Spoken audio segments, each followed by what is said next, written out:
Hello there, everybody, the Hat Person here, and welcome back to some more Senran Kagura Shinovi versus. Why am I talking like that? No idea. What am I doing? God. What's up, everybody, the Hat Person here, and welcome back to some more SK Shinovi versus. Last time when we left off, we had a pretty hilarious episode. At the very least, I liked it a lot. It was just the Hikage and Imu show, where, just Hikage misunderstanding everything that Imu said, and Imu getting pissed off, and then we fight, and then she fails, and then she's saying, I will enact my revenge one day, and Hikage just completely forgot why she was even there. I think she even forgot her own name. I have no idea. She's the most forgetful girl I've ever known. Anyway, hey, Ayame, and bye, Ayame. I'll just get you out of the way before you get pissed at me. Let's go to the laundry lottery. Let's see what kind of lingerie we're gonna get in this episode. So, I guess, yeah, smallest amount here.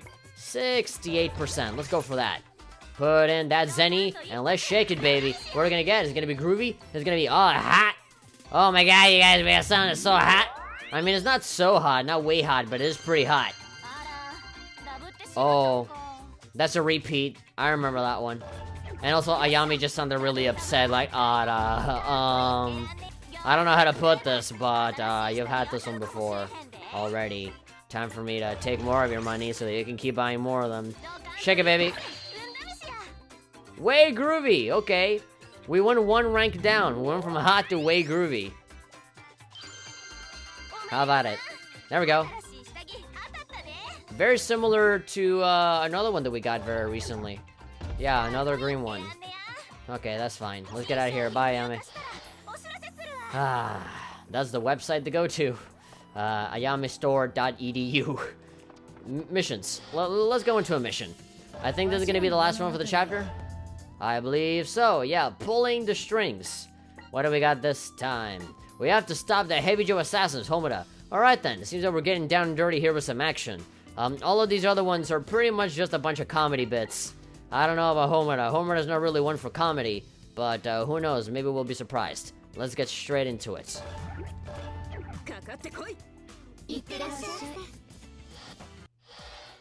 Okay, we're starting up with a story segment here, which already means that we're gonna get a pretty long episode this time around. I sense a sinister presence as I walk through the dark alley. In fact, ever since I left work at the donut shop, it feels like someone has been following me. Okay, so apparently she works at the donut shop. Well, again, she does. I'm assuming that all of the girls in the team have like multiple part-time jobs. I mean, at first it was like moving furniture for people, like at a moving company or something, and then now is a donut shop. Okay, so she senses a shinobi. Has to be. And the way she's been masking her presence is the same way that I was taught, which means the one following me must be a fellow shinobi student. Let's take a look at, let's see what that says.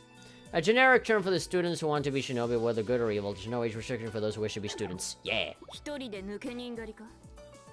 Hunting a renegade all by yourself, huh? I stop in the middle of a narrow path. From the shadows of one of the buildings, a woman in a shinobi outfit emerges. Large eyes and a short haircut. I've seen her face before, but where? Do we know her? Name? Don't you mean my name? With eyes clearly reflecting a deep rage, Sumuji? Yeah, Sumuji. There we go. Sumuji suddenly lunges at me with her ninja sword. Okay, yes, I think this girl definitely shows up in one of the previous games. I don't know which one. I think it's in Burst, briefly. I can't remember. She's like a very minor character that shows up. For her brother, instantly I now know exactly who this is. Sumuji is his sister. His sister is now after my head. Sumuji's swordplay is quick and precise, but it's also student level. Without even drawing my own blades, I easily dodge her attack. Why? You've got a lot to learn, little girl. No matter how many times you try, you won't even be able to scratch me if that's the best you can do. Oh man, getting schooled by Homura. I dodge my way around to Sumuji's back and lightly poke her with my dagger. Like, great, if she freaks out just by that little thing, by a little poke, then, yeah, you're still a Padawan learner. She lets out one last feeble cry before collapsing to the ground. Wow. Yeah, Komichi said, okay, yeah, that's exactly who that is. Oh my god. I completely forgot that this character comes back. Now, of course, I haven't seen this story, you know, prior to recording. But I knew that for a fact that this character comes back. I just didn't know when. Defeated and humiliated, Tsumugi bites her lip. She's visibly frustrated, and her brother's name is probably the last thing she wanted to hear from me. Oh, here we go. Oh, God. All of the memories are coming back to me. Oh, my God. This is so sad. But we have to do it. Okay, so we're going to get a little bit into Homura's backstory here. Komichi. Never thought I'd speak that name again myself either. Yeah, me neither. I was a middle school student back then. Born and raised in a good shinobi family, I was forced to commute to cram school in preparation for my high school entrance exam. So yes, Homura was actually a good shinobi before she turned evil. Good shinobi. Shinobi who work to further national interests. They do not use their powers for personal gain and will always help other good shinobi. Yep. My parents wanted me to be admitted to a high-level school, good shinobi. So, a high-level good shinobi school. There we go. So I studied hard in order to keep from letting them down. But that wasn't my only reason. I forged a special relationship with my cram school teacher, and one day, I leaked my shinobi background to him. Suddenly, his behavior completely changed. Turns out he was an evil shinobi, and his mission was to annihilate... Okay, sorry guys, I got another freaking screw-up from GarageBand saying that the disc is too slow for some reason. God, GarageBand sucks. And you can never guarantee, like, getting any other kind of software, like, will guarantee, like, that the freaking software will never, like, break or something. I'm always at risk of it breaking, but whatever. The good thing is that I noticed it now and I didn't lose a whole bunch of stuff. Anyway, as I was saying, so yeah, this Komichi guy, he was an evil shinobi in disguise. He was, like, you know, undercover, and he was hoping for Homura to, like, reveal herself to him so that he could, like, just openly just start killing off her and then kill off her entire clan. And so yeah, as we were getting here a little bit lower, shinobi who work behind the scenes, typically for corrupt businesses or politicians, they're trained to perform any task, no matter how illegal or dirty. In truth, however, they act only in their own best interests. I finally opened my heart to him, and in response I was thrown into a pit of despair. Yep. And the worst part is, he clearly enjoyed it. He played me for a fool, and he loved every second of it. It was the lowest, most despicable act I could imagine from my teacher. No, not my teacher anymore. From Komichi. I was overcome with blind rage, and moments later, I found myself brutally beating him within an inch of his life. Exactly, which is not a thing that good shinobi should do. Even though I completely understand. Like, if something like that happened to me, God, yeah, I'd go ballistic.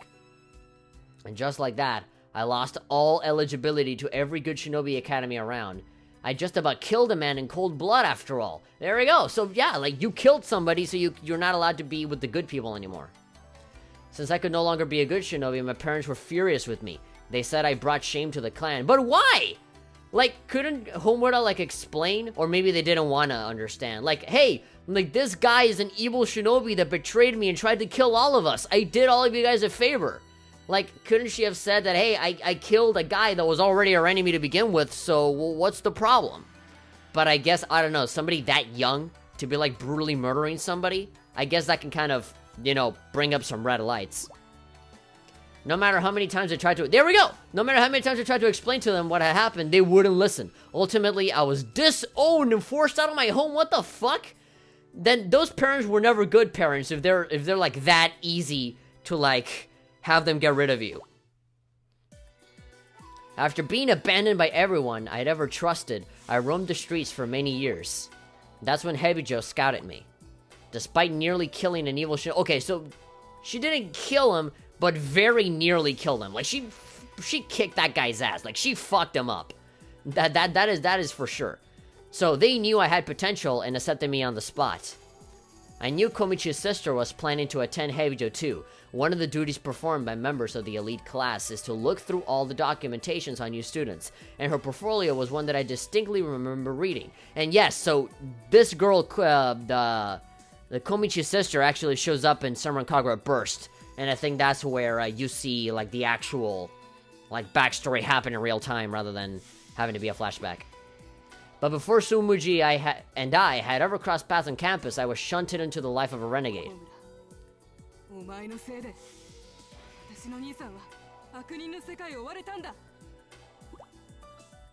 Once Tsumuji gets back on her feet, she readies her weapon once more. An intense unbridled hatred burns in her eyes. Okay, so Homura said that, she was already a renegade by the time the Tsumuji met Homura.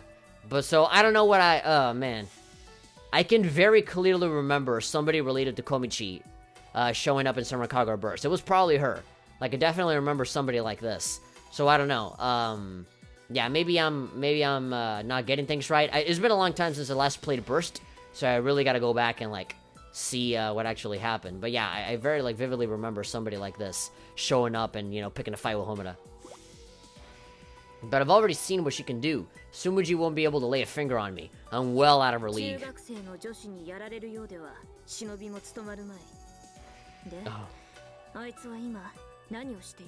Oh my god, that stings. That's a sick burn. You gotta go to the store. You know, you gotta go to the donut shop. If they sell ice cream, get it and put it on Tsumuji's hand. So, in order to cool off that sick burn she just did. She got beaten by a little girl, basically. She got beaten by a little girl. Anyway, how is he? Is he alright? She grits her teeth. It's clear how much she wishes she could kill me. Why would he live in the slums?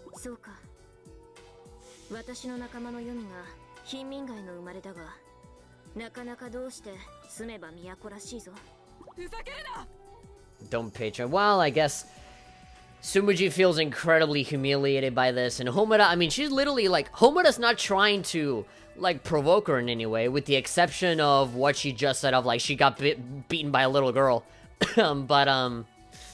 Yeah, like, now she's being very real. She's like, oh, well, where is he? Oh, he's in the slums, because I guess he was ashamed and embarrassed that he got beaten up in such a way that not even the evil Shinobi, like, acknowledged them. And say, oh, you know, I have a friend, and all those people there are really nice, you know, it looks like people are living in a shitter, but, you know, it's not, the people there are not bad, even if the environment dictates otherwise. And of course, Tsumuji's not having any of it. She just cares about killing Homura. Tsumuji stops me mid-sentence, asserting her position as best as she's able.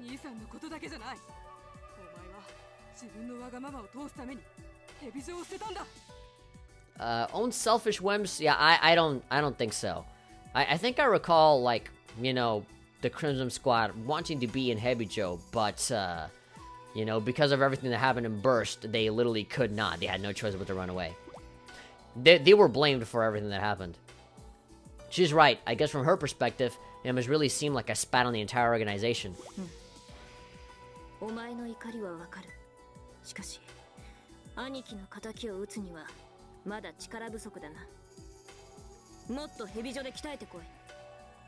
There we go. Go home and be a family man.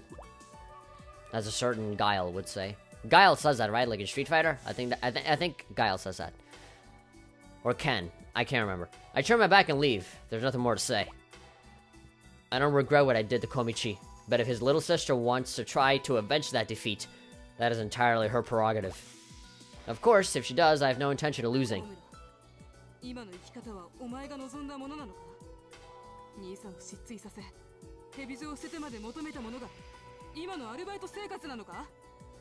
That's a really good bunch of questions. Although I would answer that with, like, none of that was, you know, intentional. You know, I'm pretty sure, like, she never wanted any of that to happen. You know, she shamed, you know, Tsumuji's brother because the brother, Komichi, was a horrendous, evil piece of shit that betrayed Homura and played games with her heart. And so she became incredibly angry and just completely annihilated him, as he deserved. Like, he definitely deserved it. You know, because it was either Homura that dies or Komichi that dies, you know? Like, if Homura hadn't done anything, she would have been dead and her entire family would have been dead as well. And then with abandoning Hebicho, well, again, that was kind of out of her own power. If it weren't for the villain of Senran Kagura Burst and Orochi and everything that happened, she would have probably stayed. And then living off of part-time wages, well, she's a renegade, she has nothing else, you know, to do. You know, if she wants to make a living, she has to do that, you know?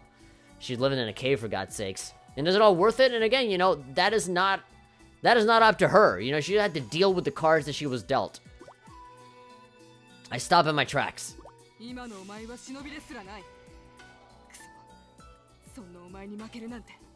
Just because she's not a shinobi by name doesn't mean that she just, like, magically loses all of her abilities. I have no response to give. She's right. I stand for nothing. I have nothing left to believe in. That is absolutely not true, but sure, whatever.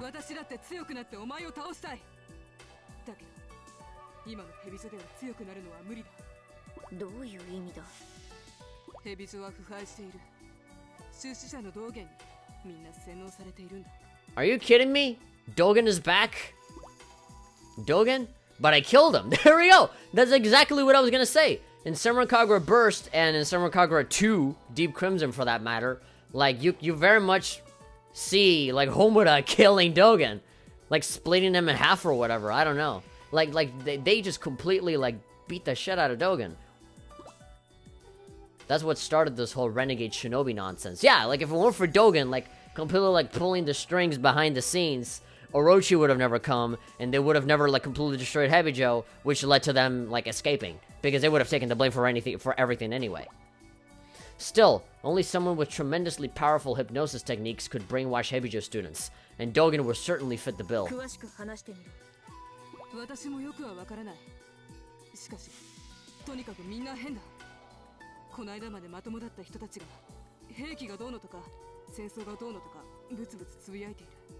A weapon and a war. That does not sound good. Oh god, Dogen is at it again. Dude, trying to, like, take over the world or some bullcrap. A weapon? A war? Sure doesn't sound like the Hebijo I know.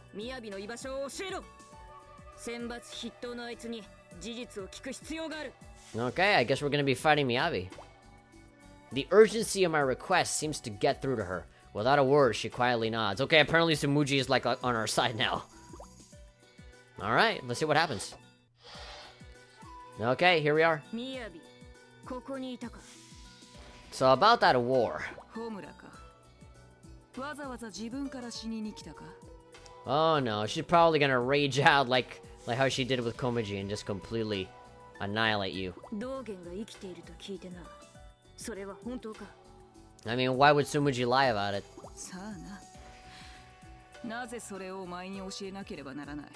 I mean, the simple fact that she's avoiding the question just says that yes, he very much is alive.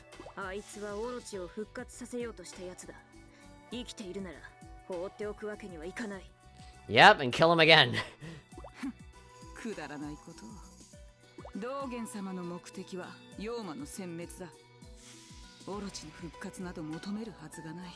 The annihilation of all Yoma.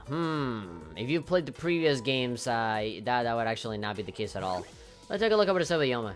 Yoma, demons of Japanese lore that are born from the violent energy released by the battles between shinobi. They gain power from shinobi blood, which allows them to materialize in the world.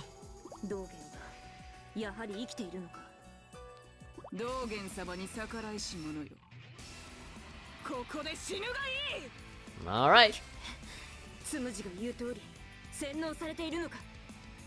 Brainwash. Actually, yeah, I was about to ask that. Doesn't Miyabi just fight for herself, for, like, the honor of Hebijo and all that kind of stuff? So why the hell is she, like, suddenly, like, bending down to Dogen?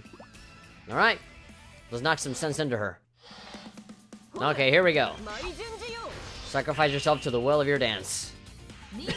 I'm assuming we're gonna be beating a bunch of people up first? Exactly. Here we go.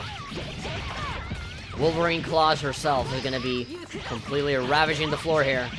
Ravaging, wiping, mopping the floor. I don't know, she's doing something to the floor. And they're gonna leave a lot of dead bodies there.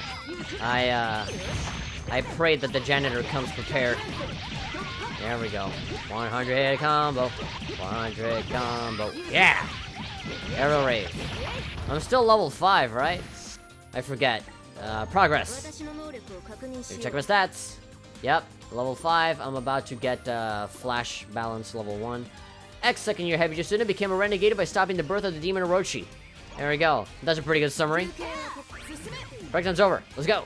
I love it how she has her claws. Well, her swords that look like claws just kind of stretched out like that. It makes her look really cool, if I don't say so myself. Now, speaking of claws, let us destroy the claws out of these mole people. Keep burrowing and coming out from the ground. Destroying my speed while I'm running. Ha! Frame rate's dropping, but our determination just keeps rising. Good to go.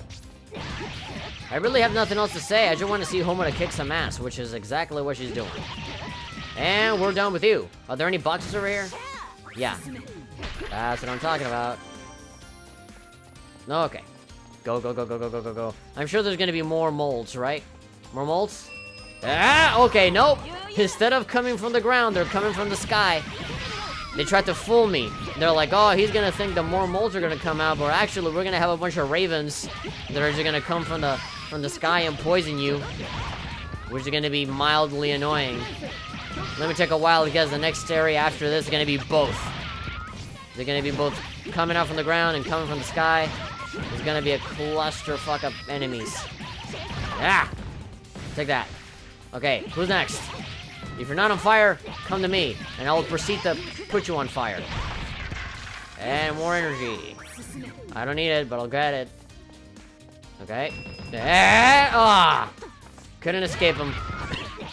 Yeah, when they're coming... There we go! What did I tell you? Now both of them are here. Stupid animal cosplayers. Go take your furry stuff somewhere else. We don't need people like you in society. Get out. Actually, we do. And we respect what you're into. But not now. Ah! I need to go and kill a man that I thought was dead. So I'm gonna go and kill him again. I'm assuming he's gonna have like robot parts or something. Because how would he still be alive without a scratch on him? He has to have like half of his face gone robotic or something. Or maybe it's just a brain in a jar. Who knows? I don't know how he looks like. You never know what Dogen looks like until Senran Kagura 2. You don't know how he looks like in the first game. And he shows up quite a lot in the second one. I don't know if they actually show him in Shinovi versus, but let's hope that at the very least we get a description. Okay, so we're fighting Miyabi, right? There we go. Dance for the honor of evil. Well, you're brainwashed, so you would say that you're fighting for the honor of Dogen. Don't say things that you don't believe. Fight for you. Come on. At least you pose a challenge. Unlike all these mole people here. Keep making circles around me. Resistance is futile. Yeah. Yeah. You know, now that I'm saying yeah out loud, it kind of reminds me of that YouTube video that I saw a long time ago. Of Dragon Ball Z. Dragon Ball Z, that scene where Goku and Vegeta do that Kamehameha and the Gallic Gun when their beams clash for a little while, and then it's really cool. And so I saw a video of that. There's like Kamehameha versus Gallic Gun in like 18 different languages. And so I heard it in Spanish, then I heard it in like the original Japanese, and then they put it in English with like 2 different dubs from that. But then you hear it in like Spanish from Spain, because Spanish in Latin America is not the same as Spanish for Spain. And it sounds really bad. Like the voice actors seriously like they ham it up so much. And then you hear like in Hebrew, and then in Italian, and then in Germany, and you hear like the German version of Vegeta going like, and then Goku, like it just sounds really funny. And then with the Italian one as well. It just sounds like a bunch of gibberish because I don't know any Italian. But then again, like the voice acting, it just has a lot of really high-pitched people. Now, granted, in the original Japanese, Goku is very high-pitched, but you know, I don't know. It just sounds really weird to me. And yeah, I really don't know what to think. But the funniest part of the whole thing is when Goku charges up his Kamehameha, and instead of going Kamehameha, a lot of them just go, yeah! Yeah! It's like Goku's trying to poop and it doesn't come out. Like, they go like that. I remember the Hebrew one. No, I think it's like, no, the Portuguese one. It was the Portuguese one that was like super bad because it sounded like Goku and Vegeta were having an orgasm. It was like,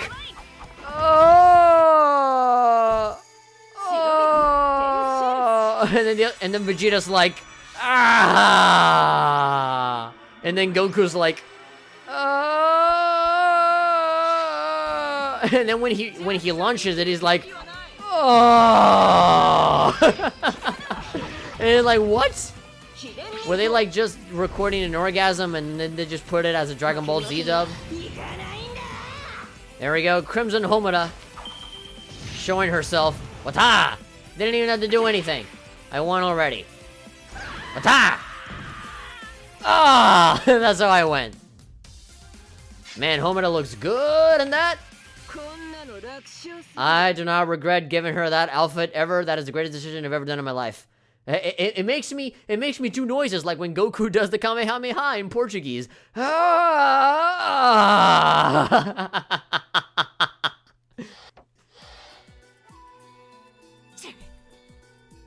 Titch! There we go, that's what you say after a battle.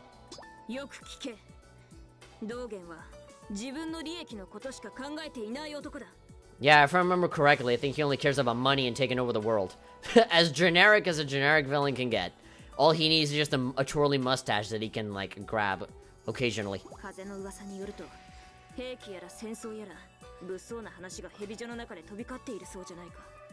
I love how she's trying to sound cool. Instead of saying, you know, Sumuji, the sister of the guy that I almost beat to death, told me about weapons and war. But no, my sources, my people are telling me.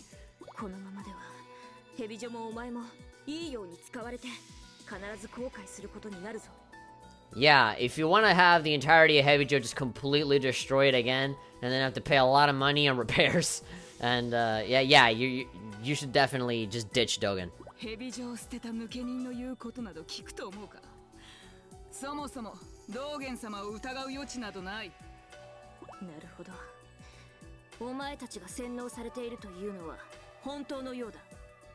Who knows, maybe she does believe it, but I mean, it's pretty obvious that she is brainwashed because she never mentioned Dogen even once during this entire time when she was in the other stories, so yeah.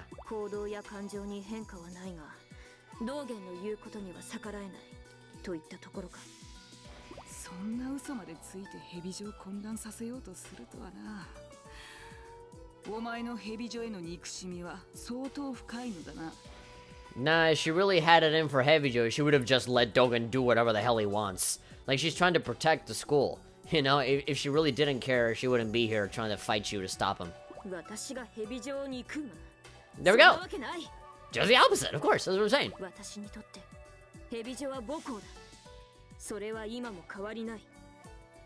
Yeah, nothing can change that, because when that just looks like she's like wanking off a day. I'm not gonna say that, but yeah, like, of course, Hebijo means a lot to her, because when even her own family disowned her, Hebijo was there to take her in and take care of her and, like, train her and help her become stronger. That's where she made all of her friends. That's where she met Asuka and everybody else. So, yeah, even if Hebijo is, like, an evil shinobi place and is taken over by some power-hungry monster, I mean, it's still a place that she cares about. It's still, like, her home, even if she's not allowed there anymore.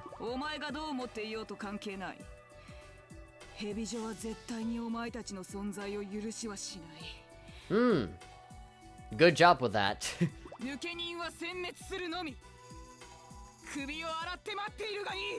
Fantastic. People always say that. Next time I'll do it for real this time. Sure.